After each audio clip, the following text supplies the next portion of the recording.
지금 우리 헌법재판소가 대통령을 파면하는 것이 쉬운 일로 생각하는 것은 아닌지, 대통령을 파면하는데 만장일치로 파면한다, 그런 것을 박근혜 대통령도 봤습니다. 정말 잘못되었다고 저는 생각합니다. 우리 헌법재판소가 너무나 국민들의 직접 민주주의에 대한 열망, 국민들이 직선제를 통해서 뽑은 자기 대통령에 대한 사랑과 충성, 이런 것들에 대해서 너무나 가볍게 보고 있다.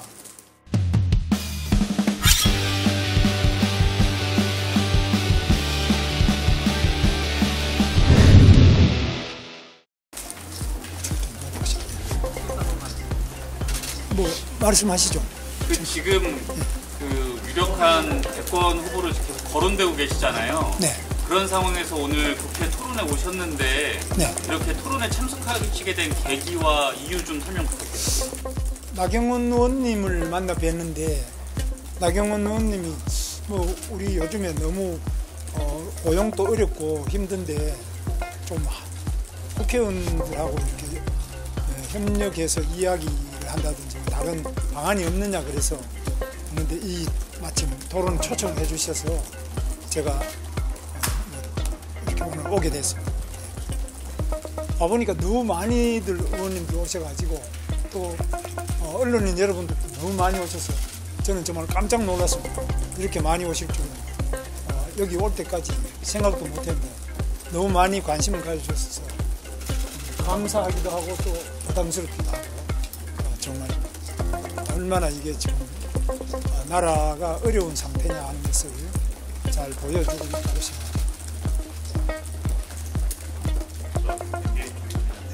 지금 헌재 판결 막바지로 가고 있는데 네. 좀 탄핵 심판 좀 어떻게 보고 계신지. 헌법재판소가 대한민국의 위대한 헌법을 지키고 헌법 정신을 지키고 자유민주주의를 지키는 그러한 헌법재판소가 되기를 바라고요.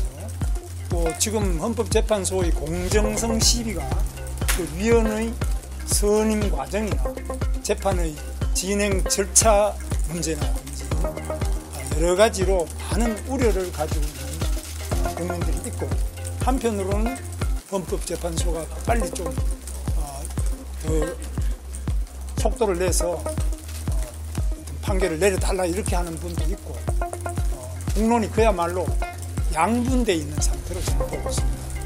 헌법재판소가 보다 공정하게, 그리고 국민들이 납득할 수 있는 헌법재판의 절차 진행과 또 결론을 내려놓으시기를 간절하게 기도드리고 있습니다.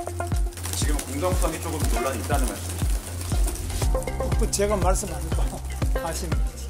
그래서 지금 우리 헌법재판소가 대통령을 파면하는 것이 쉬운 일로 생각하는 것은 아닌지, 대통령을 파면하는데 만장일치로 파면한다, 그런 것을 박근혜 대통령도 봤습니다.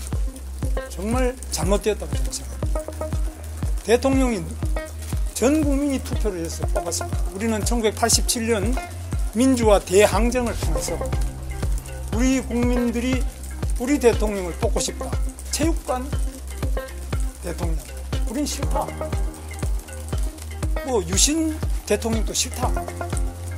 이런 온 국민들의 염원과 열화 같은 노력에 의해서 1987년 대한민국 직선제가 시작됐습니다. 이 직선제는 모든 국민이 자기의 대표를 선택할 수 있다는 대한민국의 가장 큰 상징입니다. 이 직선제 대통령 선거라는 것은 대한민국 민주주의의 꽃입니다. 이것은 유신 이후에 무려 15년 이상에 걸쳐서 많은 민주화 운동의 희생과 헌신에 의해서 이루어진 대한민국 헌법이고 또 직선제 대통령 선거입니다. 이 직선제 대통령 선거에 의해서 뽑힌 대통령을 헌법재판관들이 만장일치로 파면한 박근혜 대통령 그 헌법재판 만장일치 판결의 결과가 어떻게 됐습니까? 과연 올바른 판결이었습니까?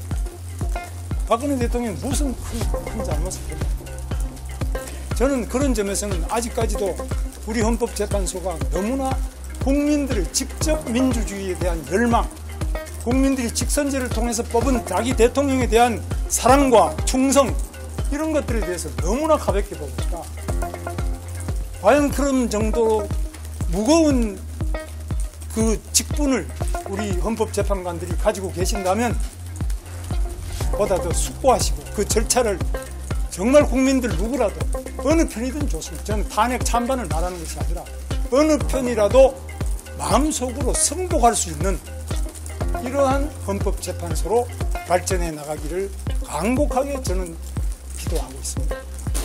장관님께서 최근에 범보수 지지율 1위를 기록하고 계신데 그런 여론조사 결과를 좀 어떻게 보고 계시는지 그렇게 높게 나오는 이유는 뭐라고 생각하시는지 진단을 해주세요. 여론조사에 대해서는 뭐 제가 말씀을 드릴 수 없습니다만 여러 가지 해석이 있을 수 있는데 저로서는 너무나 뜻밖이고 뭐 제가 한 게 없지 않습니까?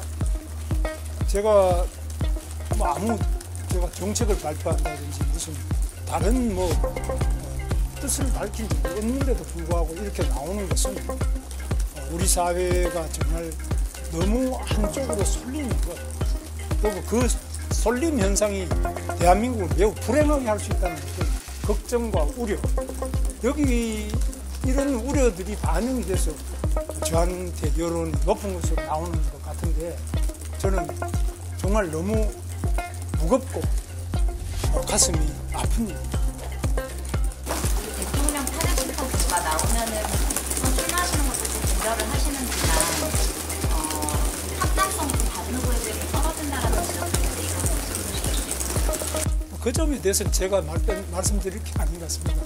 뭐 확장성이 있느냐 무슨 확장성을 말하는지 저는 모르겠습니다. 저는 대한민국의 가장 밑바닥 청계천에 재단 보조, 미싱 보조, 그 다림질하는 보조로부터 출발해서 공장에서 7년 이상 공장 생활을 하고 민주화운동 과정에서 제가 감옥만 2년 6개월 2번 감옥을 갔다 왔습니다. 그리고 제가 뭐 가장 어려운 지역이라는 우리 부천 소사에서 국회의원도 제가 3번 했고요. 경기도에서 제가 도지사도 2번 했고 저는 뭐 여러 가지 면에서 사회 가장 밑바탕에서부터 가장 남들이 하고 싶어하는 자리까지 해봤는데 그 모든 어떤 과정에서든지 간에 우리 사회의 약자에 대해서 제가 제 삶의 사명으로서 모든 것을 다해서 이 약자를 보살피는 것이 공직자의 첫 번째 직분이다. 이 점을 잊은 적이 한 번도 없고 저는 그렇게 살아왔다고 생각합니다. 제 국회의원으로서 활동의 그 의사록이 지금 다 기록 보존되어 있지 않습니까? 경기도지사로서 제가 한 일도 다 보존이 되어 있습니다.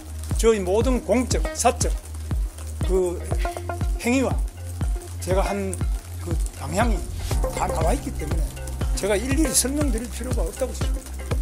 뭐 중도가 누가 중도인지는 저는 모르지만 저는 가장 밑바닥 소록도 한센촌부터 경기도 6개 한센 마을부터 그분들로부터 제가 같이 가서 우리 공무원들과 함께 울고 정말 힘들게 그분들의 문제를 해결하면서 우리 공무원들은 기존의 모든 규정을 이기고 가장 어려운 사람을 위해서 헌신할 수 있고 그 헌신이 공직자의 최대의 기쁨이고 행복이라는 것을 우리 경기도 공무원들하고 함께 느끼고 뭐 우리 국회 보좌관들도 마찬가지입니다. 그래서 그런 점에서 저는 우리 정치가 나아가야 될 바가 정말 소외된 가장 어려운 분들 지금 같으면 5인 미만의 노동자들, 실업자들, 집에서 쉬었으면 청년 이런 분들을 돌보는 것이 정치 아니겠습니까?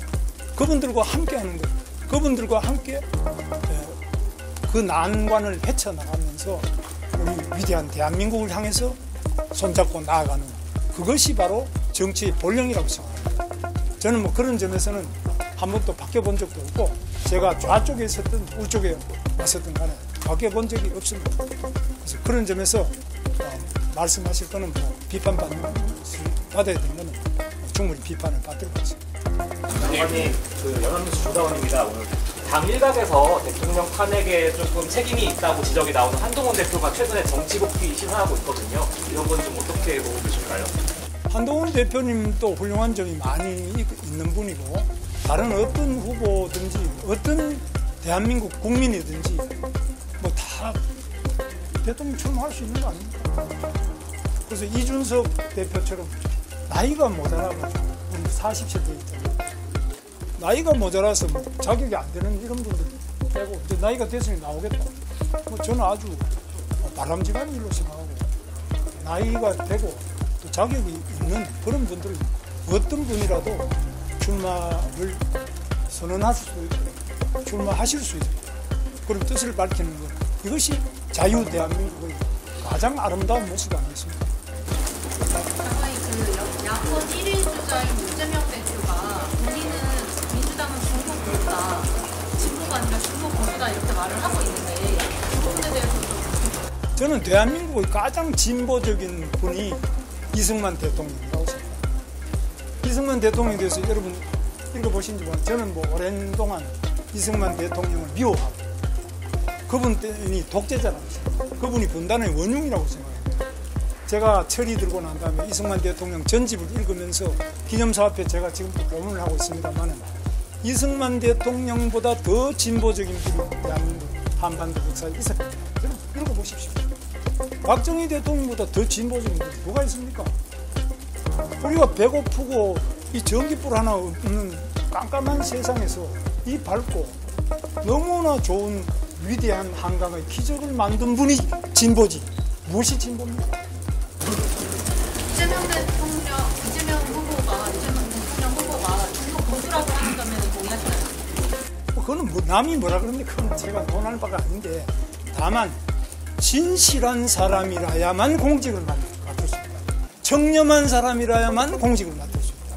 자기를 위해서 일하는 사람이 아니라 가장 어렵고 가장 힘든 분들을 돌보고 그분들을 위해서 자기의 온 몸과 마음을 다할 수 있는 이런 분이 공직자가 돼야 된다고 생각하고 저는 늘 공직자에게 공직자는 법과 규정보다는 정말 어려운 국민들의 찾아 나서 어려운 국민들의 눈물을 닦아드리고 그분들을 손잡고 함께 일어서는 것 이것이 공직자의 첫 번째 사명이 아니냐고 저는 늘 그렇게 공무원들한테 말씀을 드리고 있습니다. 저는 고용노동부에서도 계속 그 말씀을 드리고 제가 국회의원 할 때나 도지사 할 때나 공직자에게 이 말씀을 한 번도 잊어본 적이 없습니다. 공직자가 깨끗하지 않으면 온 나라가 더러워져서 국민이 살 수 없는 나라가 된다. 동서고금의 공통된 나라. 공직자는 깨끗해야 된다. 두 번째 공직자는 자기 이익을 위한 것이 아니라 가장 어려운 분들을 위해서 모든 것을 바칠 수 있어야 된다. 그리고 위대한 대한민국을 위해서 공직자는 자기 목숨까지 바쳐야 된다. 그리고 당당하게 바쳐야 된다. 그리고 거기에 대해서는 어떤 거침도 없이 어떤 후회도 없이 자기 모든 것을 바치는 것이 공직자의 자세고 사명이라고 저는 생각하고 그렇게 말하고 있습니다. 장관님, 최근에 홍준표 시장이 장관님께서 국회에서 하셨던 김구 선생 국적 중독이란 발언과 예전에 일제시대 이제 국적 일본이다 이거 관련해서 망발이고 일제시대 사관이다 이런 말씀 하셨는데 좀 어떻게 보셨나요? 역사에 대해서는 이미 우리나라 사학계가 상당한 연구가 다 되어 있습니다. 그래서 지금 건국 초기에는 연구가 좀 덜 된 게 있었는데 지금은 우리나라 국사학계 굉장히 발전이 되어 있습니다. 학계도 많은 발전을 하고 있고 그래서 사료의 바탕, 역사적 사실의 바탕 우리는 역사를 겸허하게 사실에 입각하여 올바르게 똑바로 볼 필요가 있습니다. 내 마음대로 역사를 바라보거나 또 누가 이야기한다고 거기 따라서 역사를 보는 것이 아니라 역사적 사실 그리고 그것이 우리 대한민국이 나가는 방향에 어떤 족적을 가졌는지를 보는 거예요. 과거에 우리가 식민지 시대에 나라를 잃고 국적을 잃었을 때의 그 역사조차도 우리는 그것을 일부러 바꾸거나 고치거나 이것이 아니라 있는 그대로를 볼 때라야만 우리는 위대한 대한민국의 미래를 열 수 있다고 확신하고 있습니다. 장관님, 부정선거 주장에 대해서는 어떻게 생각하시나요? 지금 현재 제기되고 있는 부정선거 주장에 대해서 부정선거 주장에 대해서는 뭐 많은 그것도 갈등이 있는 부분인데요. 저도 이 문제에 대해서 오랫동안 직접 관심을 가지고 이해창 총재가 선거에 졌을 때 그때 우리 당시 한나라당이죠. 그래서 소송을 해서 재판정에서 그 검표를 실어서 영등포 여기 법원에서도 하고 여러 군데 하는데 제가 그때 당시 사무부총장으로서 실무자가 돼가지고 그 가서 봤는데 뭐 몇 표 차이가 별 문제가 없었고 박혁규 의원이 있습니다. 경기도 광주의 국회의원인데 3표 차이가 있습니다. 그래서 국회에서 별명이 박세표입니다. 그래서 너무 억울해서 재판을 했는데 가서 제가 봤는데 오히려 뭐 한 표 더 생겨서 4표가 됐는데 이렇게 거의 차이가 없었습니다. 그 다음에 이번에 민경욱 의원이 인천 연수을에서 부정선거 할 때 저도 그때 문제를 많이 제기해서 그때도 같이 보니까 뭐 몇 상당한 정도 좀 차이가 있었습니다. 그래서 지금 부정선거 문제에 대한 논란은 첫째, 이것을 가릴 수 있는 것은 중앙선거관리위원회가 가릴 행정적 책임이 있는 기관입니다. 그러면 부정선거다 하는 분들한테 무엇이 부정선거인지를 받아가지고 제일 많이 제기하는 게 첫째, 사전투표제의 문제입니다. 사전투표가 관외 사전투표는 특히 뭐 제가 저 광주에 가서 투표를 했다. 그럼 그 사전투표 광주에서 한 걸 그것이 우송으로 다시 우편 배달하시는 분들이 이쪽에 서울 집중국으로 와가지고 여기서 다시 제가 사는 관악구 같은 관악구 갑인데 저는 관악갑에 선관위에 보내지 않습니까? 이 사전투표가 관내에서 이루어져 관내 사전투표가 이루어져서 이까지 오는 과정에 문제가 있지 않느냐, 이 문제 제기가 하나 있고, 그 다음에 관내 사전투표를 한 다음에 그 투표함을 보관을 5일 뭐 이렇게 하고 있는데 그 보관하는 기간 동안에 여기에 무슨 부정이 CCTV가 설정, 저는 CCTV가 없었어요. 있는데도 있어서 없는데 뭐 이런 거에 의문을 제기하는 거예요. 이게 정당한 의문입니다. 그럼 그것을 의문 제기하는 사람이 제기하는 의문을 보다 더 안전하고 착오가 없게 보완할 책임이 선거관리위원회에 있어요. 그런데 이것을 굉장히 자기들끼리 다 했는데 왜 또 묻느냐 이건데, 저는 공무원으로서 우리 고용노동부나 경기도나 어떤 민원이 말도 안 된다고 생각하는 공무원들이 볼 때 말도 안 된다고 생각하는 민원을 계속 제기해도 항상 친절하게, 항상 충분하게 납득할 때까지 계속 답을 해드리는 것이 공직자의 기본이에요. 이런 부분에서 중앙선거관리위원회가 소홀한 점이 있다.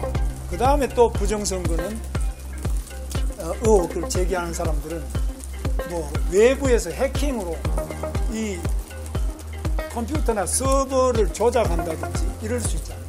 이거는 이제 검증을 하기 굉장히 간단하지 않습니까? 저는 기술이에요. 그 다음에 하나는 이제 개수기 세는 거, 이게 여기서 조작이 있잖아요. 뭐 그거는 그렇게 어려운 문제가 아니에요. 그래서 손으로 다시 개표하고 세고 대비하면 된다. 전체적으로 이 컴퓨터의 일정한 집계 과정에서 오류나 조작이 있을 수 있다. 이런 여러 가지 부분이 있지 않겠습니까? 이런 부분에 대해서 하나하나를 검증하고 그것을 예방하기 위한 보다 더 공명하고 공정한 선거가 될 수 있도록 하기 위한 우리 선거관리위원회와 우리 정부 기관의 노력이 계속되기를 바라고, 부정선거를 주장하면 무조건 아니다라고 말하는 것이 아니라 그 무슨 부정선거가 어디서 어떻게 이루어지고 누구에 의해서 이루어졌는지 그 결과가 어떻게 됐는지를 끊임없이 검증하고 답하고 그런 부분을 줄여나가기 위한 선거관리위원회 노력이 있어야 되는데, 불행하게도 선거관리위원회 중앙선거관리위원장 권순일이라는 분은 뇌물도 받아먹다 그러지 않느냐, 뭐 이래가지고 뭐 50억 그럽니다 이런 거 들어보셨죠? 중앙선거관리위원장입니다. 그건 매우 잘못된, 그 다음에 그 자녀를 뭐 특혜 채용을 했다든지 여러 가지 중앙선거관리위원회를 둘러싼 다른 부정비리의 문제가 선거 전반의 부정비리로 비화 확산되는 이 과정은 참 불행하고 안타까운 과정입니다. 이것 때문에 승복하지 못하는 국민들이 그걸 가지고 또 더 승복하는 이런 것들을 하나하나 지금 차근차근하게 해결해 나가면 이 문제는 그렇게 어려운 문제가 아니라고 보죠. 그래서 제가 볼 때는 뭐 부정선거가 있다 없다 이런 게 아니라 인간이 하는 일이 항상 문제가 있을 수 있죠. 그 문제를 고쳐 나가는데 정성을 다하고 그 문제를 제기하는 분을 잘 말씀을 경청해서 하나씩 고쳐 나가는 것이야말로 위대한 대한민국 공직자가 해야 될 일이라고 저는 생각합니다. 장관님, 그 여당에서 주도하고 있는 그 오요한나 사건 청문회에 야당이 따로 답을 하고 있지 않은데 누구 청문? 그 오요한나. 오요한나? 네, 오요한나. 네. 그 부분에 대해서 어떻게 생각하시는지 궁금하고요. 그리고 노동부가 지금 특별 근로감독 하고 있는 걸로 알고 있는데 어떤 상황인지. 우리 고용노동부는 이 방송사 특히 MBC 같은 데는 꼬모이 직장 아닙니까? 그거 아무나 들어가는 게 아니야. 이 꼬모이 직장에 기상캐스터가 됐는데 그분이 꿈을 이루진 않고 죽음이 되어서 나온다. 이걸 받아들일 수가 없어요. 왜 이렇게 불행한 일이 일어났느냐. 모든 국민들이 젊은이들이 가고 싶어하는 MBC에 왜 이런 일이 일어났느냐. 여기에 대해서 저는 고용노동부 장관으로서 반드시 답을 해야 된다고 봅니다.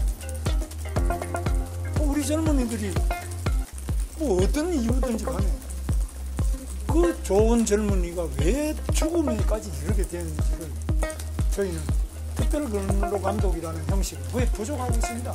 그러나 어떤 방식이든 간에 다시는 우리 젊은이들이 꼬모이 직장에서 죽음으로 나오는 일은 절대로 없어요.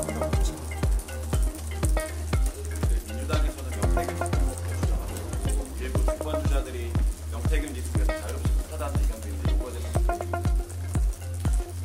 뭐 그건 제가 전혀 모르겠어요. 저는 명태균 씨라는 사람은 이름도 들어본 적이 없었는데 이게 문제가 되고 난 다음에 처음 들어 저는 뭐 전혀 그걸 모르겠어요. 그래서 제가 뭐 말씀드리기에는 너무나 준비가 너무 없습니다.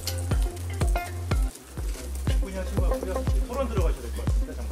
하나만 더 여쭤보겠습니다. 반도체 특별법 52시간 예외조항 관련된 입장이 있으시죠? 반도체 특별법 보십시오. 여러분 반도체 우리 삼성이 TSMC에 비해서 얼마나 늦었습니까?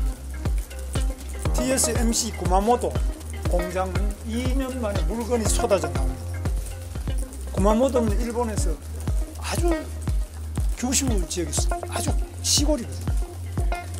혼슈하고도 또 다른 그런 아주 그냥 이 시골에서 TSMC가 가동이 되는 게 이전거든요. 우리는 용인은 수도권에서 아주 좋은 땅입니다. 용인에서 지금 SK나 삼성이 시작한 7년이 됐는데 아직 뭐 시작도 못하고. 여러분 이거 보면 좀 끔찍하지 않습니까? 왜 이렇게 됐냐?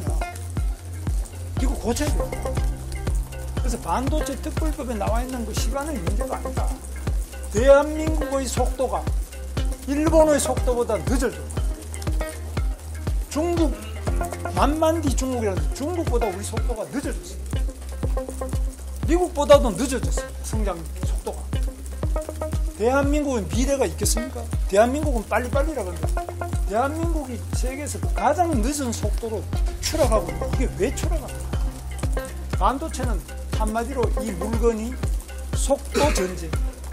늦으면 그거는 쓰레기. 격차 빨라야 돼. 격차, 초격차를 확대하고 늘려나가기 위해서 우리는 모든 힘을 집중해야 되는데 그렇다고 해서 뭐 노동자들 건강이 해치면 건강을 해치면 안 되죠. 그 얼마든지 우리가 일과 건강이 양립할 수 있는 그런 과학, 의료 기술이 발달되는 대한민국. 그래서 지금 더 이상 어떤 자기 주장에 매달려가지고 대한민국 모든 사람이 발목이 잡혀가지고 대한민국에서는 못하겠다. 미국으로 탈출하자. 또는 외국으로 탈출하자. 또 기술이 그리 높지 않은 데는 뭐 다른 나라로 다 탈출하자. 지금 엑소더스 코리아가 얼마나 급속하게 일어나는 거 여러분 보시지 않습니까? 대한민국 투자 안 하지 않습니까? 그러면 투자 안 하는데 우리 젊은이들은 쉬었어.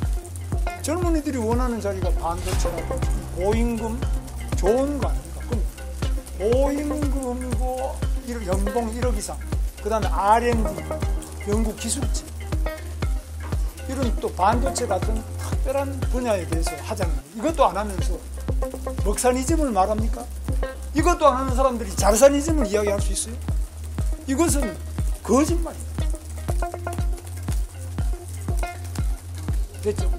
장관님, 저번에 탄핵, 계엄에 대해서는 분명히 대통령께 반대하는 말씀을 드리고 싶었다라고 말씀을 하셨는데, 권영세 비대위원장께서는 표결에 참여하지 않았을 것이다. 국회에 있어도 그렇게 발언을 하셨거든요. 여기에 대해서는 좀 어떻게 평가를 하실까요? 계엄을 대통령께서 뭐 답답하시니까 계엄하셨다. 이거는 일거에 좀 해결할 수 있지 않겠나 하는데, 계엄이 성공할 수 있는 조건은 저는 이제 요즘에 다시 정리를 해보면은 저는 이 계엄에 대해서 미리 많이 들었어요. 대통령께서 계엄하기 전에 다른 여러 곳에서 이 계엄을 해야 된다는 말씀을 많이 들었는데 저는 생각을 오랫동안 해왔는데, 첫째, 계엄을 하려면 군을 완전하게 장악해야 돼. 박정희 당시 현역 군인 아닙니까? 그 다음에 전두환, 노태우 이런 사람이 계엄을 해요. 군을 장악한 사람. 두 번째, 그 군이 계엄을 했을 때 거기에 호응하는 국민이 있어야 돼요. 지금 우리 대한민국에 여러분 누가 호응합니까? 그리고 군을 장악하지를 못했기 때문에 군인들이 여기 와서 울고 불고 하는 거 아니에요? 저는 그래서 그런 부분은 저는 그 군 장악이라는 것이 그렇게 옛날처럼 되지도 않은 때고, 또 국민들이 그렇게 쉽게 그 외에도 다른 방법이 있는데 왜 계엄을 하냐, 호응하지 않을 것이기 때문에 저는 대통령께 계엄은 저한테 말씀하셨으면 제가 극구 만류하고 반대했을 것이라고 말씀드린 거죠. 뭐 저는 그런 기회가 없었어요. 그러나 저한테 그 제안을 한 사람들에 대해서 제가 절대로 그런 거 꺼내지도 말라고 단호하게 계속 거부 반대를 해왔습니다. 계엄 말씀 많이 들었다는 게 어떤 건지 추가로. 여러 분들이 그런 이야기를 해요. 이건 뭐 계엄밖에 되냐 이런 말을 군 출신이나 뭐 이런 분들 계세요. 그런데 저는 그렇게 답을 하고 그렇게 생각했다. 그럼 구체적으로 누구 거명을 하라 그러면 제가 거명하기는 좀 그렇습니다. 현재 국무위원들께서 그런 말씀을 하신 거 아니, 아니에요? 국무위원은 아니고 그냥 옛날 뭐 군에 계셨거나 그런 분들 알거나 이런 분들 중에서 그런 분들 있고, 또는 막 답답하니까 계엄이라도 해야 안 되느냐 이런 건 여러분 카톡 같은 데서 보셨을 것 같아요. 그런 게 대통령 계엄하시기 전에도 그런 이야기가 많이 있었어요. 장관님 말씀하신 게 군 장악이나 아니면 국민들의 호응이 없었기 때문에 뭐 반대하셨다 그런 취지로 읽힐 수 있어서 그건 될 수 없는 거라. 좀 더 구체적으로 이렇게 구체적으로 말씀드렸습니다. 뭐 더 구체적인 건 어떻게 장악하니 이런 거는 나중에 본인들한테 물어보죠. 제가 볼 때는 현역의 박정희 대통령 그때 현역이거든요. 그리고 그 밑에 움직이는 그 예하 계엄에 동원된 무대들도 실제로 그 현역 군인에서 많이 가지고 있었어요. 그 현역 대통령이 계엄해야 한다는 얘기를 여러 통로를 통해서 들었다는 말씀이신지, 아니면 다른 뭐 군이나 장성들로부터 계엄을 해야 현역 군인들 아니고 퇴역하신 분이라든지 지금 너무 하는 게 이게 문제가 있잖아요. 우리 대통령 말씀대로 부정선거다 무슨 왜 그러면은 저 이 부정 비리를 보고도 방치하느냐 이래 가서 되겠느냐 뭐 이런 이야기 하는 분들이 답답하니까 이거는 계엄밖에 되겠느냐 이래가지고 자기 나름대로 계획서가 있다 이런 사람도 있어요. 대통령의 의사를 아니 대통령 아니라 그 시중에 그런 분들이 있어요. 그런데 그거는 뭐 여러분도 들은 분 계실 거예요. 대통령 계엄하기 전에.